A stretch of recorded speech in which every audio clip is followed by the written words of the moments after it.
तो अब पॉइंट ये आता है कि टाइम बेयर डेब्ट क्या होता है। ठीक है, तो टाइम बेयर डेब्ट को यहाँ पे एक एक्सप्लेनेशन दी है मैंने। टाइम बेयर डेब्ट पहले भी आया है। तो टाइम बेयर डेब्ट क्या होता है। ठीक है, मान लिया ए ने 1 अप्रैल 2017 को एक लोन दिया। ठीक है, बी को लोन दिया। ए ने बी को क्या दिया, एक लोन दिया। ठीक है, सॉरी, ए ने बी को एक लोन दिया। ठीक है, तो वो लोन जो है, लोन की पेमेंट बी को करनी थी ए को 1 अप्रैल 2017 को।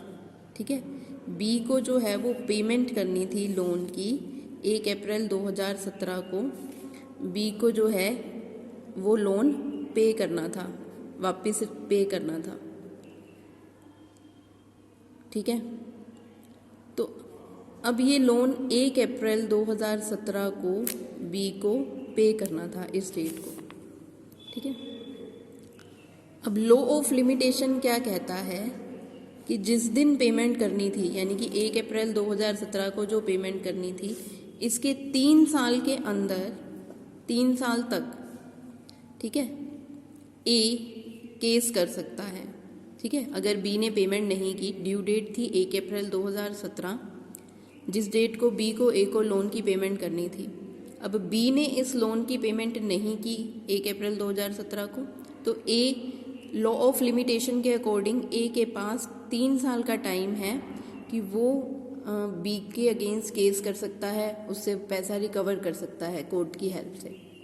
तो अब अगर बी के अगेंस्ट ए केस नहीं करता, 3 साल हो गए, यानी कि 1 अप्रैल 2020 आ गया हमारे पास, तो यहाँ पे अगर अब तक जो है ए कोई कार्रवाई नहीं करता, कोई केस नहीं करता बी के अगेंस्ट, तो अब ये 1 अप्रैल 2020 को 3 साल हो जाएंगे। तो अब ये लोन जो है ये क्या बन जाएगा, टाइम बेयर डेब्ट।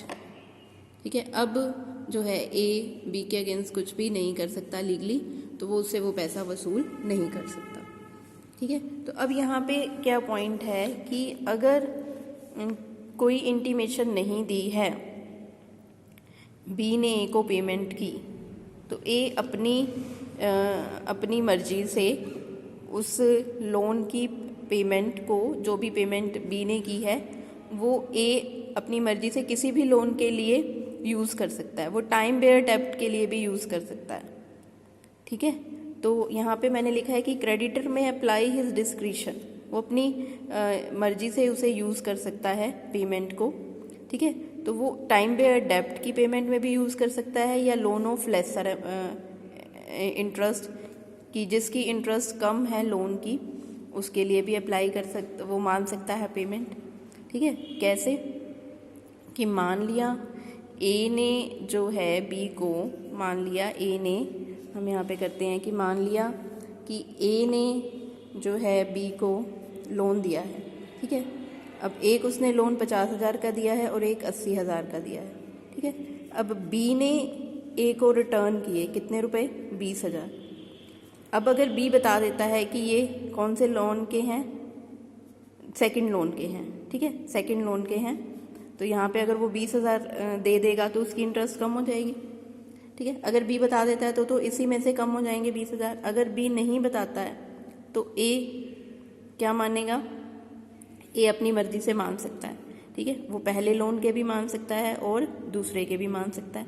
अब ए क्या करेगा, ए पहले लोन के मानेगा। क्यों, क्योंकि उसको तो ज़्यादा इंटरेस्ट चाहिए। ठीक है, तो वो 80,000 में से कम क्यों करेगा, इसका इंटरेस्ट तो ज़्यादा आ रहा है, तो वो पहले लोन के में से 20,000 रुपये कट कर देगा। ठीक है, या अगर ए ने बी को पहले कोई लोन दे रखा था 20,000 का, जो कि टाइम बेयर्ड हो चुका है, तो वो इसके भी यूज़ कर सकता है। अगर बी नहीं बताता तो ए इस 20,000 को टाइम बेयर डेब्ट में भी क्या कर सकता है, यूज़ कर सकता है।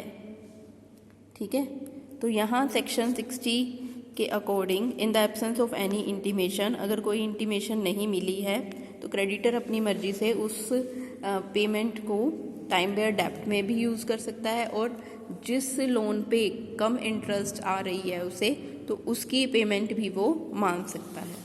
ठीक है। थर्ड फिर है हमारा appropriation in order and proportionate appropriation, क्रमानुसार तथा आनुपातिक आयोजन। ये क्या कहता है कि अब ना तो डेटर ने कुछ बताया कि किस लोन की पेमेंट करनी है, ना ही क्रेडिटर ने कुछ एप्रोप्रिएशन किया उसका, ना ही उसने यूज़ किया अपना कुछ कि वो किस लोन की पेमेंट में वो अमाउंट यूज़ कर रहा है। तो यहाँ पे फिर किसके अकॉर्डिंग किया जाएगा पेमेंट, वो की जाएगी लॉ के अकॉर्डिंग। और लॉ क्या कहता है कि वो पेमेंट मानी जाएगी, ये पेमेंट शेल बी अप्लाइड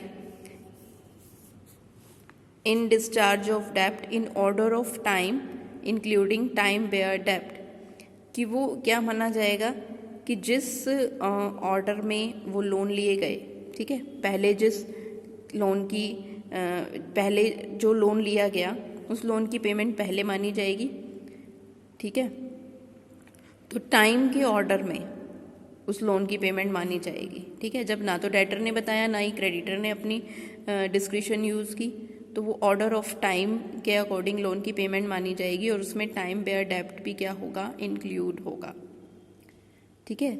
जैसे कि अब यहाँ पे एक एग्जाम्पल भी दिया हुआ है कि ए ने जो है लोन दिया है बी को। ठीक है। कितने का लोन दिया है, 2500 का लोन दे रखा है जो कि टाइम बेयर्ड हो चुका है। एक लोन 25 जनवरी 2007 को पे करना है 3000 का, एक लोन और 25 जनवरी 2007 को पे करना है 5000 का, और एक 10 मार्च 2007 को पे करना है 4000 का। तो अब यहाँ पे क्या है कि अब इसने बुक में जो है थोड़ा सा चेंज कर दिया। तो यहाँ पे क्या है कि यहाँ पेमेंट दिखा रहा है, ए बी को पेमेंट दिखा रहा है। ठीक है। तो आप अपनी मर्जी से जो भी डालना चाहो, ए बी को पेमेंट कर रहा है या बी ए को, तो वो उसी हिसाब से आप चेंज कर दोगे। तो यहाँ पे चलो हम बुक के अकॉर्डिंग ही ले लेते हैं कि ए बी को 3300 पे करता है, लेकिन कोई वो इन्फॉर्मेशन नहीं देता है कि किस लोन के लिए पेमेंट है, और ना ही बी उसको अपनी डिस्क्रिशन के अकॉर्डिंग यूज़ करता। तो यहाँ पे क्या होगा, कैसे यूज़ किया जाएगा कि पहले जो है 3300 में से 2500 जो है यूज़ किए जाएंगे टाइम बेयर डेब्ट में। ठीक है। बाकी बचे 800। तब 800 वैसे तो ये सेकंड वाले लोन में यूज़ होने थे, लेकिन इस दिन को क्या है कि 2 लोन की पेमेंट करनी है, सेम डेट को 2 लोन्स की पेमेंट करनी है, एक 3000 के और एक 5000 के। तो इस केस में क्या होगा कि जो बाकी 800 रुपीज़ बचते हैं वो हम इन दोनों में प्रपोर्शनेटली डिवाइड कर देंगे। ठीक है। कि 3000 और 5000, ठीक है, इनका प्रपोर्शन 3:5 की रेशो में हम डिवाइड कर देंगे 800 रुपये को, यानी कि 300 रुपये इसको मिलेंगे, इस वाले लोन की पेमेंट होगी, और 500 रुपये इस वाले लोन की पेमेंट होगी। ठीक है। तो अगर नहीं बताता है डेटर, ना ही क्रेडिटर अपनी डिस्क्रिशन यूज़ करता है, तो फिर वो ऑर्डर ऑफ टाइम में जो है डेब्ट की पेमेंट मानी जाएगी। और अगर 2 लोन सेम डेट को हैं तो उनको प्रोपोर्शनेटली जो है उसमें डिवाइड कर दिया जाएगा।